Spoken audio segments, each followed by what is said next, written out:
In a quiet corner of Texas where the land stretched wide and the skies seemed endless, there lived a man named Hank Miller. His ranch was more than just a piece of property. It was his life, his legacy, and his pride. For generations, the Millers had worked that land, raising cattle, growing crops, and building a modest but fulfilling existence. Hank knew every inch of it, the rolling pastures, the dusty trails, and the old wooden fence that marked its boundaries. It wasn't much, but it was home. But life on the ranch wasn't always easy. One of the biggest challenges Hank faced was getting his cattle and equipment in and out of the property. The main road leading to his ranch passed through a neighboring housing development, a gated community filled with manicured lawns, shiny cars, and people who didn't quite understand rural life. For years, though, this arrangement worked fine. The residents barely noticed the occasional rumble of Hank's truck or the sight of his cattle being herded down the gravel path. In return for using their road, Hank made sure to keep it maintained during heavy rains and even helped clear fallen branches after storms. It was a simple trade-off, one that benefited both sides. That is, until things changed overnight. A new homeowners association, HOA board, took over the neighborhood, led by Cheryl Winters, a woman who had recently moved from the city. She was all about rules, order, and making the community look perfect. Cheryl didn't care much for traditions or the history of the area. She only cared about what she thought would make the neighborhood better. And in her eyes, Hank's farm traffic was a nuisance.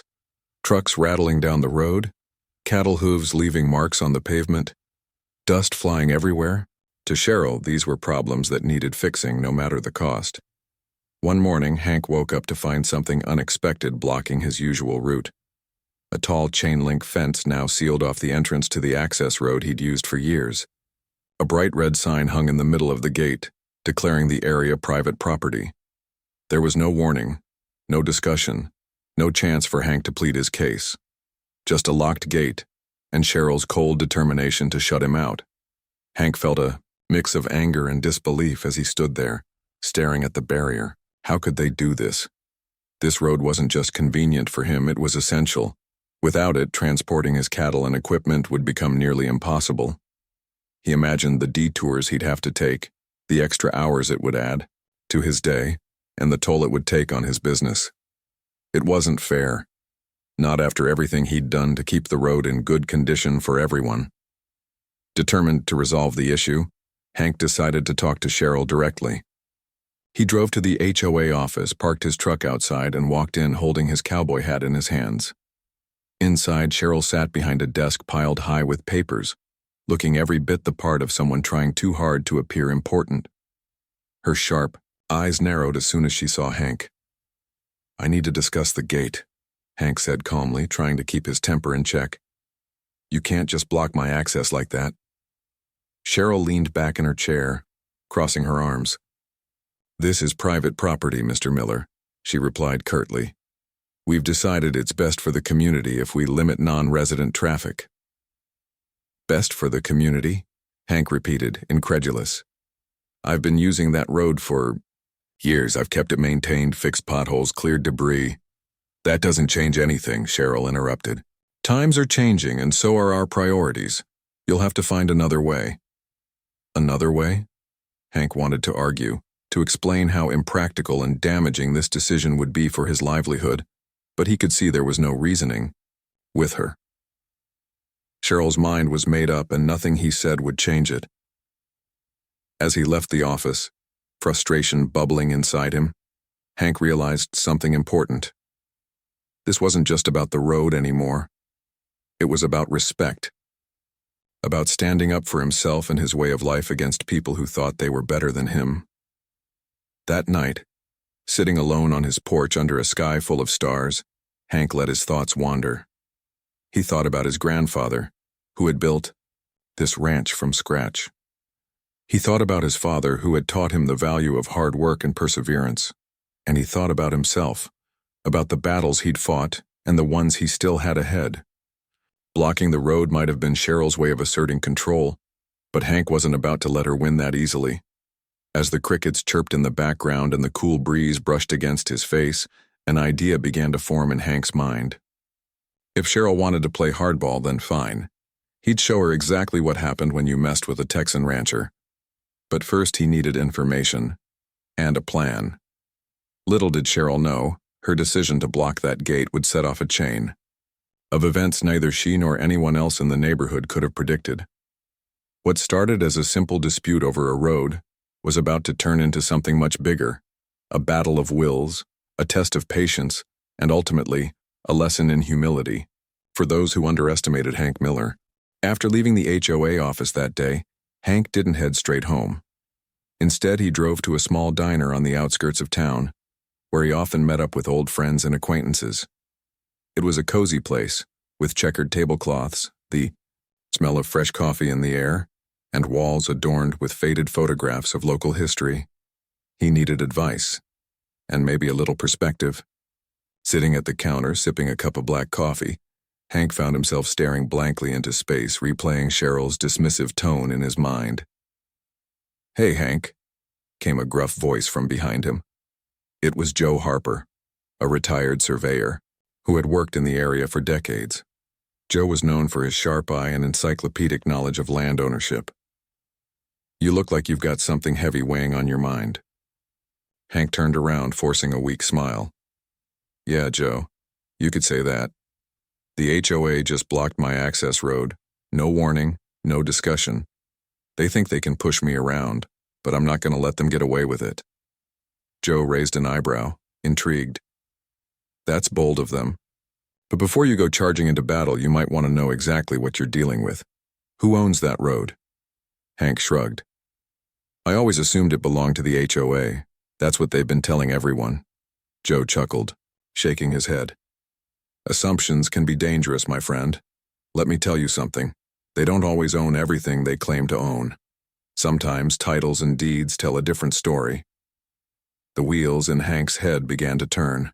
If the HOA didn't actually own the road, then their blockade might not hold as much weight as they thought.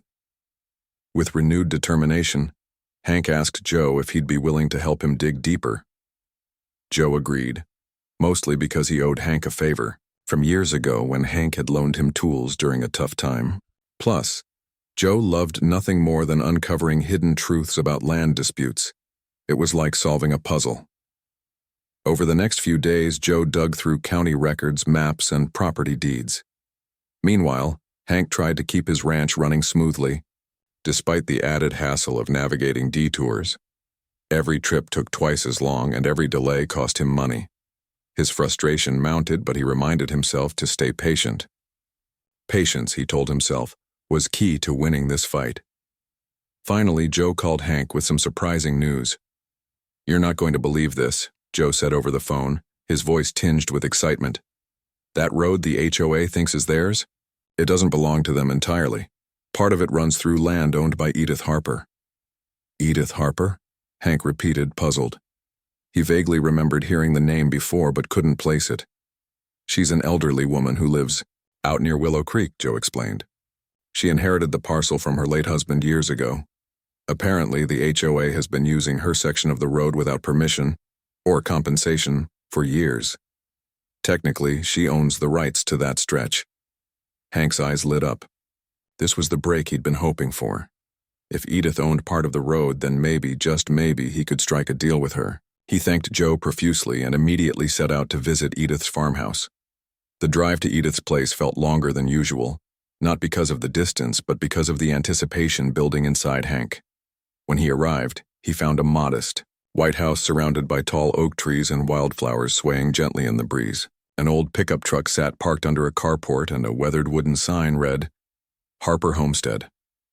Hank knocked on the door, feeling a mix of nervousness and hope.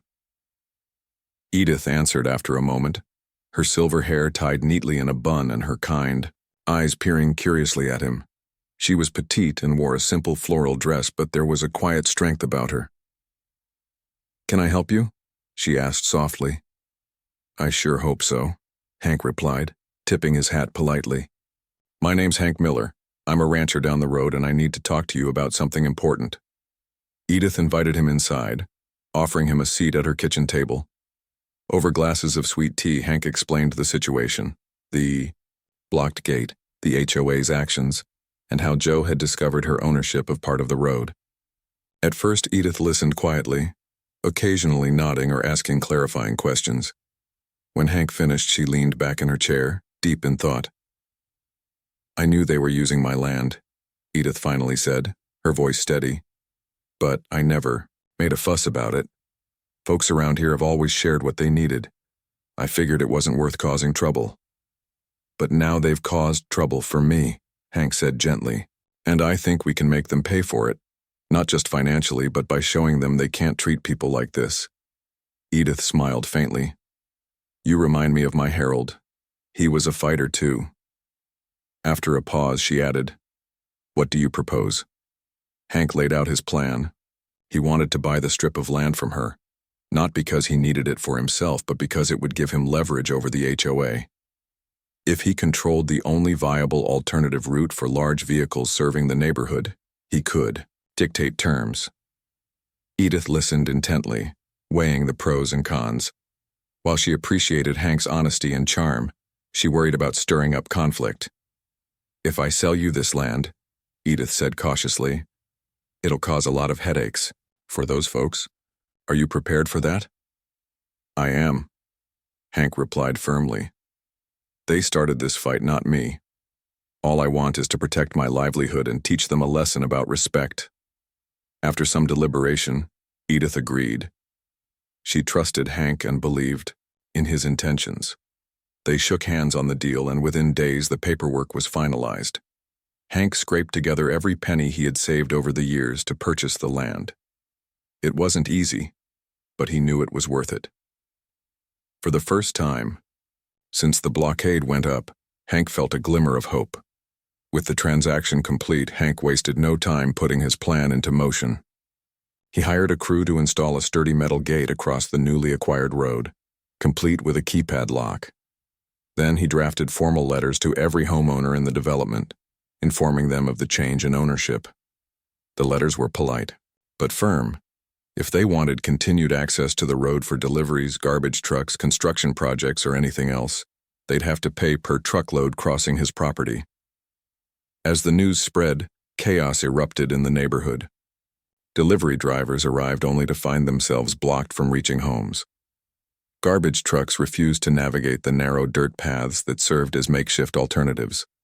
Construction crews abandoned job sites mid-project, citing logistical nightmares. Residents quickly grew frustrated, bombarding Cheryl and the Shoe Neighbors Assembled Association (HOA) board with angry calls and emails demanding solutions. Cheryl, however, remained defiant. She dismissed Hank's actions as petty retaliation and vowed to find a way around his blockade. But as the days turned into weeks, the strain on the community became undeniable. Packages piled up at the post office, trash bins overflowed, and tensions between neighbors reached a boiling point. Some residents even began organizing secret meetings to discuss ousting Cheryl and her board altogether. Meanwhile, Hank watched from afar, relishing the irony of the situation.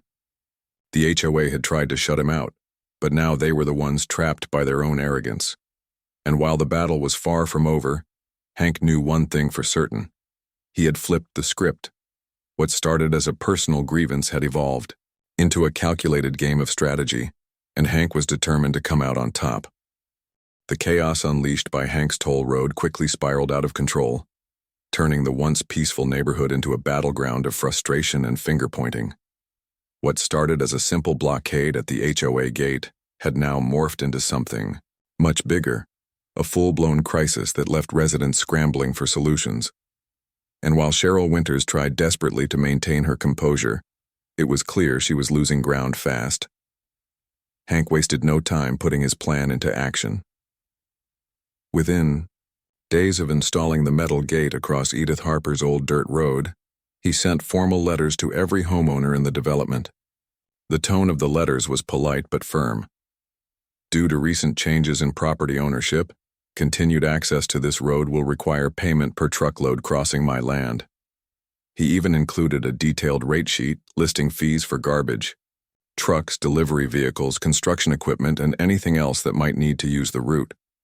To make sure everyone got the message, He posted notices on community bulletin boards and hired a local sign maker to create bold, eye-catching placards near the gate itself. At first, many residents dismissed the letters as some kind of prank or empty threat. After all, who would dare charge them to use their own road? But when delivery drivers began turning away, citing Hank's locked gate as an insurmountable obstacle, reality set in. Packages stopped arriving. Groceries sat rotting on warehouse shelves. Construction projects ground to a halt, leaving half-finished renovations exposed to the elements. Even the weekly garbage collection became a distant memory, with overflowing bins lining the streets like modern-day relics of suburban decay. The tipping point came one sweltering afternoon when a FedEx driver refused to deliver a package to Sarah Thompson, a stay-at-home mom whose toddler had been eagerly awaiting a birthday present. Frustrated and embarrassed, Sarah called Cheryl's office demanding answers. "Why can't we get our mail?" she demanded, her voice trembling with anger. "This is ridiculous." Cheryl, sitting behind her desk in the HOA office, pinched the bridge of her nose. Her phone hadn't stopped ringing since dawn, and each call brought more complaints than the last. She tried explaining the situation, how Hank Miller had bought part of the road and was now charging outrageous fees, but her explanations only fueled the fire. Residents accused her of mismanagement, incompetence, and outright negligence. Some even suggested she resign immediately.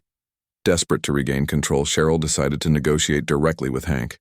She arranged a meeting at a neutral location, a quiet cafe on Main Street, and arrived wearing her most professional outfit, determined to project confidence. When Hank walked in, dressed casually in jeans and a flannel shirt, Cheryl couldn't help but feel a pang of annoyance. How could someone so unpolished cause such chaos? "Mr. Miller," Cheryl began, forcing a smile, "I think we can resolve this without further disruption. Perhaps you'd be willing to temporarily reopen the road while we work out a long-term solution." Hank leaned back in his chair, sipping a cup of black coffee. His expression was calm, almost amused. "Temporary isn't gonna cut it, Cheryl. You folks blocked my access without warning, and now you're feeling the consequences. If you want the road open, you'll have to pay what's fair." Cheryl bristled at his casual demeanor. "Your rates are unreasonable," she shot back. "No one can afford those prices. You're holding an entire community hostage." Hank shrugged. "That's not my problem. Y'all made your bed when you put up that fence. Now you're just lying in it." Their conversation went nowhere. Cheryl offered token sums to placate him, but Hank refused to budge. Each rejection pushed the HOA deeper into turmoil, and Cheryl found herself increasingly isolated. Secret meetings sprang up among disgruntled residents, with whispers of ousting her growing louder.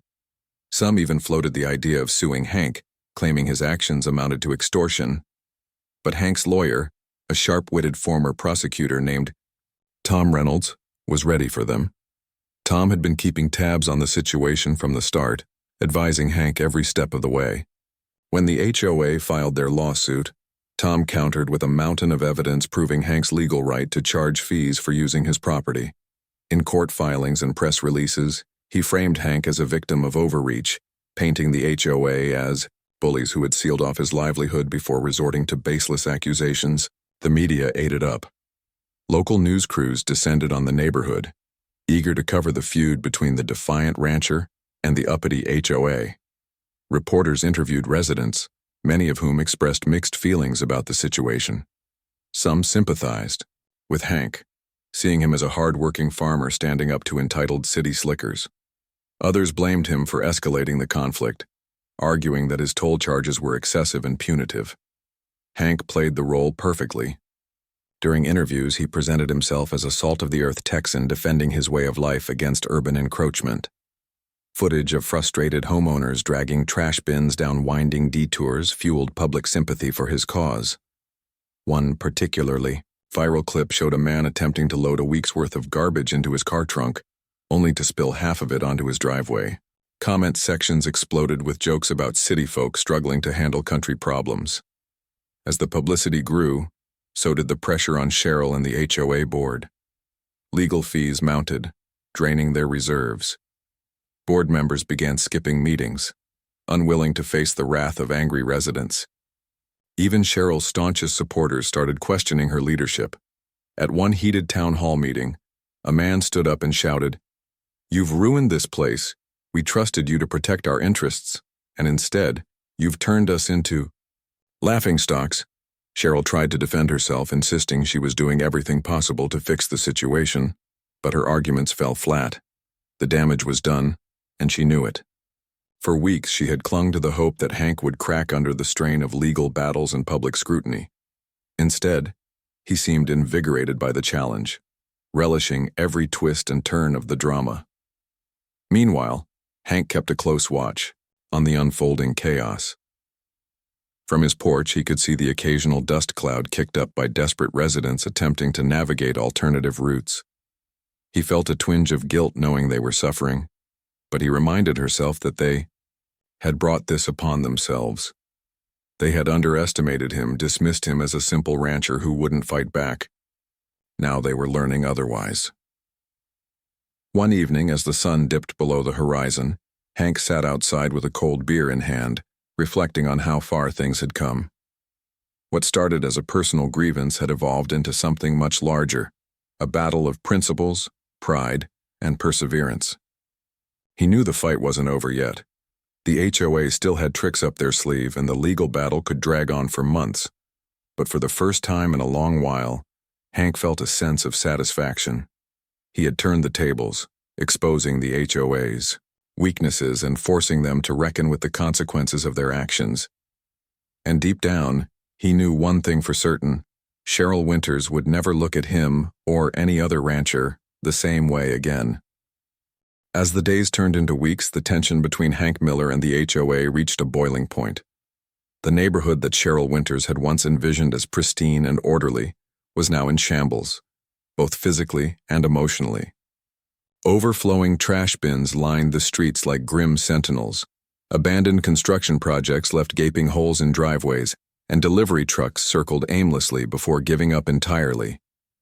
The once idyllic community resembled more of a ghost town than a suburban paradise, and at the center of it all stood Hank, calm and resolute, watching as his former adversaries unraveled under the weight of their own decisions. The media coverage only amplified the chaos. Local news stations couldn't get enough of the story. A lone rancher taking on an entire homeowners association, standing firm against what many saw as urban elitism gone awry. Reporters flocked to the area, eager to capture footage of angry residents dragging garbage bags down dusty detours or wrestling with overstuffed recycling bins. One particularly memorable segment featured a woman attempting to explain why her child's birthday cake hadn't arrived on time, tears streaming down her face as she pointed accusing fingers at both Hank and the HOA. Hank, for his part, handled the attention masterfully. He gave interviews from his ranch, leaning casually against his truck while fielding questions about his motivations and plans. His answers were simple but effective. "I'm just trying to protect my livelihood," he'd say, tipping his hat slightly for dramatic effect. "They took something from me without asking, so I'm doing the same." To viewers tuning in from across the region, Hank came across as a modern-day folk hero. A man fighting not just for himself, but for anyone who had ever been pushed around by those with more power or money. Cheryl Winters, however, found herself increasingly vilified. Once hailed as the savior of the neighborhood's aesthetic appeal, she was now painted as the villain of the story. A rigid, out-of-touch bureaucrat willing to sacrifice her own neighbor's comfort for the sake of petty rules. Interviews with Cheryl revealed cracks in her polished facade. Her voice grew sharper with each appearance, her explanations laced with defensiveness. When pressed about whether the HOA had considered the impact of blocking Hank's access road, Cheryl stumbled over her words, insisting they had acted in the best interest of the community. But few believed her anymore. Behind closed doors, the HOA board descended into disarray. Board meetings became shouting matches with members, blaming one another and Cheryl for letting things spiral so far out of control. Some suggested capitulating to Hank's demands, arguing that reopening the original gate might be cheaper than continuing the legal battle. Others dug in their heels, convinced that showing weakness would set a dangerous precedent. Tempers flared. Alliances shifted and attendance dwindled as members distanced themselves from the mess. Amidst the infighting, Cheryl made one last-ditch effort to regain control. She organized a private meeting with Hank, this time bringing along 2 lawyers and a mediator in hopes of brokering a deal. The atmosphere was tense as they gathered in a conference room at a neutral location, a bland office space with fluorescent lighting and uncomfortable chairs. Cheryl opened the discussion by offering a compromise. The HOA would pay a lump sum to cover past damages caused by blocking Hank's access, plus a modest monthly fee for continued use of Edith Harper's road. In exchange, Hank would agree to drop his per-truck toll charges. Hank listened quietly, his expression unreadable. When Cheryl finished speaking, he leaned forward, resting his elbows on the table. "Let me make sure I understand this," he said slowly. "You're offering me pennies compared to what you're costing yourselves right now. Meanwhile, y'all are still acting like you're the victims here." Cheryl bristled.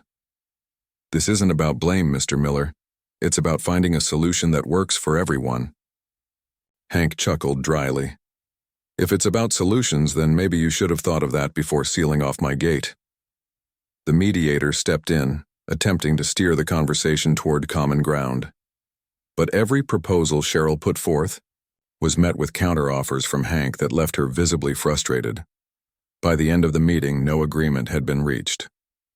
As they parted ways, Cheryl stormed out, muttering under her breath about how impossible Hank was being. Hank, meanwhile, walked away with a satisfied smirk, knowing he had the upper hand. Back in the neighborhood, the situation continued to deteriorate. Residents began airing their grievances publicly, posting scathing reviews online about the HOA's mismanagement. Social media groups dedicated to discussing the feud exploded with activity, with some members openly calling for Cheryl's resignation. Secret meetings were held in living rooms and garages, where outraged homeowners debated next steps. A petition circulated demanding a special election to replace the current board. Even longtime supporters of Cheryl started distancing themselves, fearing guilt by association. For Hank, the spectacle unfolding around him was equal parts amusing and sobering. On one hand, he enjoyed seeing the HOA reap what they had sown. On the other, he felt a pang of empathy for the ordinary residents caught in the crossfire, people who had nothing to do with the decision to block his road, but were suffering because of it. Still, he reminded himself that this wasn't his fault. The HOA had chosen to escalate the conflict, and now they had to face the consequences. One evening, as Hank sat on his porch watching the sunset, his phone buzzed with a text from Tom Reynolds, his lawyer.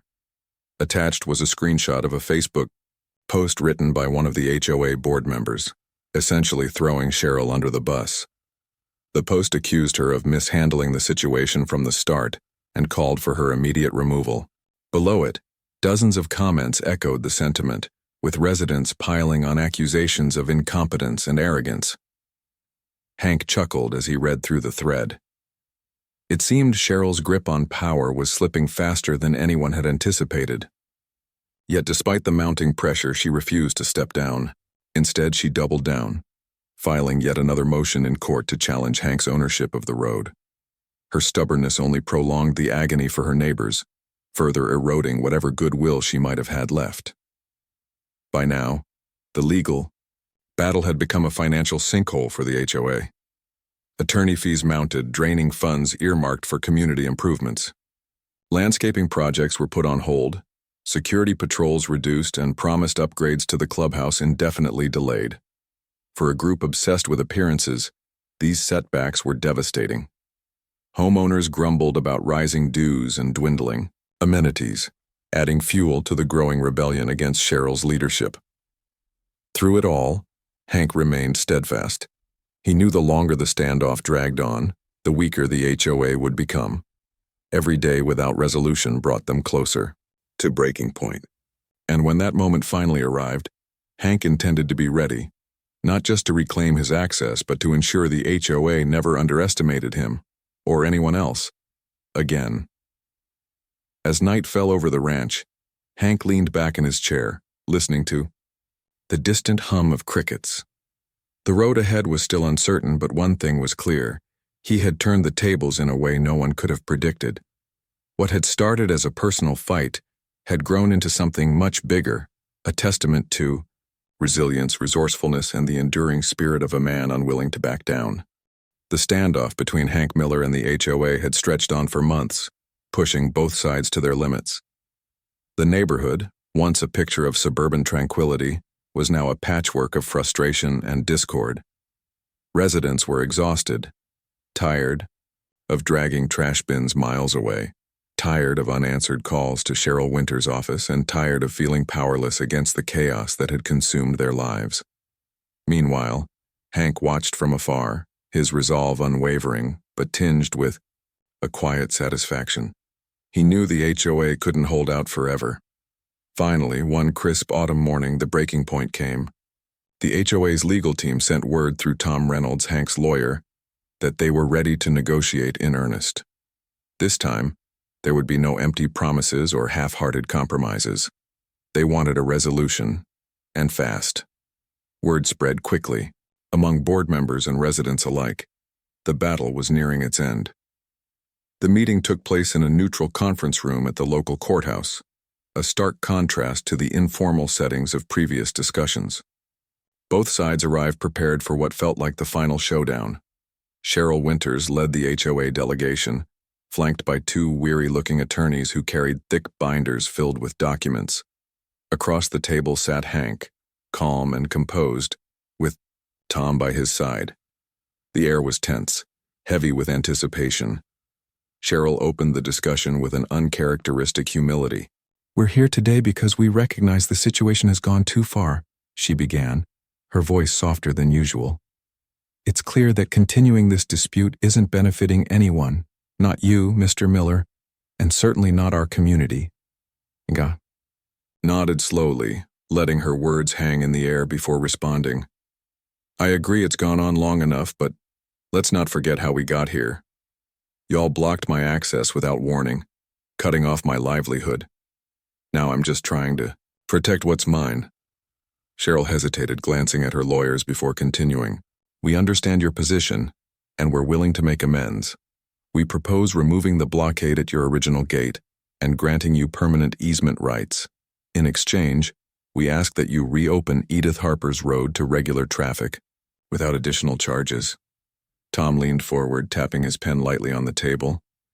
"That sounds reasonable as a starting point," he said diplomatically. "But given the financial burden this ordeal has caused my client, not to mention the damage to his reputation, we believe compensation is also warranted." The room fell silent as Cheryl absorbed the request. She exchanged uneasy glances with her attorneys before reluctantly nodding. "Fine. Name your terms." Hank smiled faintly, leaning back in his chair. "First, I want the blockade removed immediately. Second, I expect full reimbursement for lost revenue during this period. Third, and most importantly, you'll issue a public apology acknowledging your mistake." "A public apology?" Cheryl echoed, her face flushing red. "That's unprecedented." "It's necessary," Hank replied firmly. "If y'all want to move forward, then you need to admit where things went wrong. Otherwise, none of us can truly put this behind us." After a lengthy pause, Cheryl sighed deeply, defeated. "All right, we'll do it." With the broad strokes of the agreement settled, the lawyers spent hours hammering out the finer details. By the time they emerged from the courthouse, the sun was setting, casting golden hues over the town. News of the settlement spread quickly, sparking a mix of relief and disbelief among residents. For many, it marked the beginning of the end, of a nightmare they never thought possible. True to their word, the HOA wasted no time dismantling the chain-link fence blocking Hank's original gate. Within days, trucks were rumbling down the gravel path again, carrying cattle, feed, and supplies to and from the ranch. Life slowly returned to normal, or as close to normal as it could get after such a tumultuous chapter. As part of the agreement, Cheryl delivered the promised public apology during a hastily organized town hall meeting. Standing before a packed auditorium of skeptical faces, she read from a prepared statement. "On behalf of the HOA board, I apologize for the actions taken against Mr. Hank Miller. Our decision to block his access was misguided and ultimately harmful to both him and our community. Moving forward, we will strive to ensure that similar mistakes are not repeated. Her delivery lacked warmth, but the sentiment resonated nonetheless. When she finished speaking, there was scattered applause, though some audience members remained stoic, their arms crossed tightly. Hank, sitting near the back of the room, tipped his hat slightly in acknowledgement. It wasn't forgiveness, he didn't owe them that, but it was closure. In the weeks that followed, life in the neighborhood began to stabilize. Garbage trucks resumed their routes, deliveries arrived on schedule, and construction projects picked up where they had left off. The scars of the conflict lingered, however, in strained relationships and lingering resentment toward Cheryl, whose leadership had been irreparably tarnished. Secret meetings continued, culminating in a special election that ousted her and several other board members. A new group stepped in, vowing transparency and cooperation, a promise met with cautious optimism. For Hank, the victory was bittersweet. While he had reclaimed his access and secured compensation, the experience had taken its toll.